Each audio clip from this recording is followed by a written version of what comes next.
Hi guys, welcome back to my channel.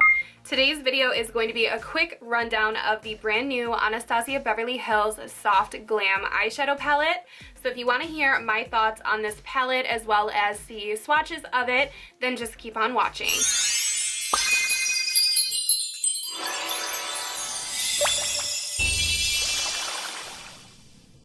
So firstly, I did do a tutorial with this palette because I know you guys are going to ask. It is my latest Get Ready With Me video. I did a purpley and mauve smoky eye with this palette, and today I do have a couple of the nude shades on my eyes. So I'm going to start off by talking about the price and everything. This palette retails for $42, the same as the previous palettes that have 14 shades. This is available on the Anastasia website right now. It will be available in the other retailers in March. I do believe that this is looking to be a permanent item, but I'm not positive on that, so we will have to keep an eye out and see if anybody announces whether it's going to be permanent or not.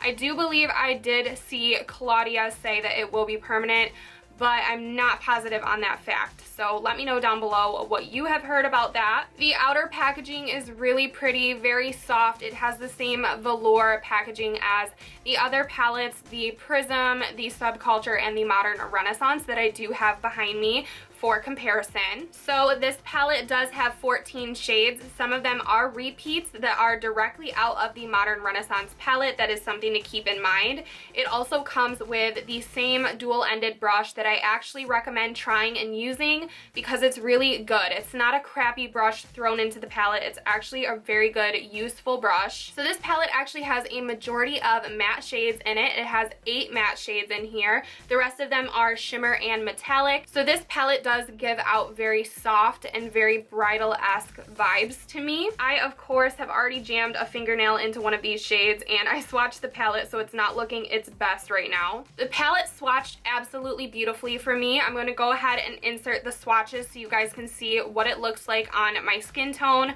I look at swatches for the pigmentation and the texture, the color, not so much how it will apply on the eyes because that is always different. I will say the only issue I had in the palette as far as swatches was with orange soda. For some reason, I couldn't get that to pick up on my finger, but I have used it in my crease today, and it blends fine on the eye, so I don't know what the deal is with that. These, I believe, went back to the Modern Renaissance formula, so they're not as dusty and powdery as the Prism and Subculture palettes.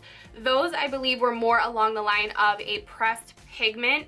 These do not pick up and have that much fallout. They do have a little bit, but nothing excessive. Now, I do want to compare this palette to the Modern Renaissance because I believe 3 of the shades are repeats. So some people might not want to purchase the palette if it has repeat shades in it. So here we have the 2 palettes. The Soft Glam is on top, the Modern Renaissance is on the bottom. You can see that the Soft Glam has more of a purpley, like cool tone vibe than the Modern Renaissance. The Modern Renaissance definitely is more on the warm side, but they do definitely have their similarities as far as some of the shades. 3 of them, like I said, are exactly the same. So the same shades are Tempera, which is a pearly white, Burnt Orange is in there, as well as Cypress Umber. One significant difference between the palettes is that there is a black in the Soft Glam. There is not a black in the Modern Renaissance. And the Modern Renaissance doesn't have these like booming metallic shades that the Soft Glam has, which I really like, a nice intense metallic. So I definitely am leaning a little bit towards the Soft Glam palette as far as my personal preference. But like I said, that's entirely up to you guys if you would want to purchase a palette with repeat shades in it. So here we have the other palettes. Subculture is on top and Prism is on the bottom. The Subculture and Prism on their own have some similarities, so it's like these 2 and the Soft Glam and the Modern Renaissance are similar. Now, as far as my opinion and review of this palette goes, I love this. I feel like if you are a working makeup artist and you work on brides, you're really going to want to pick up a palette with this color scheme. I feel like it's very soft, very romantic, and I love it for the springtime. I'm obsessed because I'm a neutral lover. You guys know I lean towards these colors on a daily basis, so I have everything I need for a daily look inside this palette. There's a brow bone color. There's a black if I want to make it black. There's a bunch of browns. I really love the matte shades. And for me, with my greenish hazel eyes, I love that there are some purples in here as well.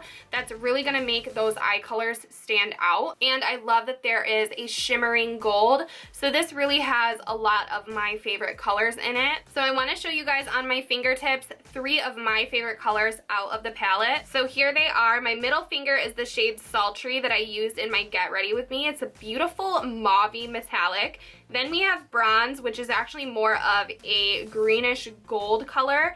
And then we have the shade Sienna, which is a beautiful matte brown. These are definitely 3 of my favorites out of this palette. I honestly don't have any negatives to say about this palette. I really like it. With my personal taste, I think it's worth the money. It's definitely going to get its use more so than the Subculture and Prism, because I definitely lean towards these colors more regularly in my life. The shadow quality is consistent among the shadows in the palette. I don't have any issues with the pigmentation or the blendability so far. I've used probably, let me see, I've used 1, 2, 3, 4, 5, 6, 7, 8. I've used 8 shades out of the palette, so a majority of the shades I have tried on my eyes and I've had no issues so far. So let me know what you guys think about this palette. Let me know if you like it, if you're going to be picking it up. Let me know your thoughts on the repeat shades. Do you think that you guys would skip on this palette because of that, or are you still gonna pick it up? If you guys want a review on the brand new Amrezy highlighter, then I just did one, so go ahead and check out that video. But thank you guys so much for watching this video. If you liked it, then please give it a thumbs up. Go ahead and leave any requests for me down below, and don't forget to follow me on my other social media. I do some tutorials, skincare, and product shots over on my Instagram. Snapchat is literally dying off, but I'm trying my best, and I hope that it comes back for my Snapchat fam, because you guys know I love Snapchat. But right now with the update, I'm like, I don't know what to do with myself. I barely click on the app, but I will try to get back to posting over there. But I also am very active on my Twitter. I love my Twitter. So anyways, please subscribe to my YouTube channel to stay up to date with my latest reviews, and hopefully I will see you guys all in my next one. Bye.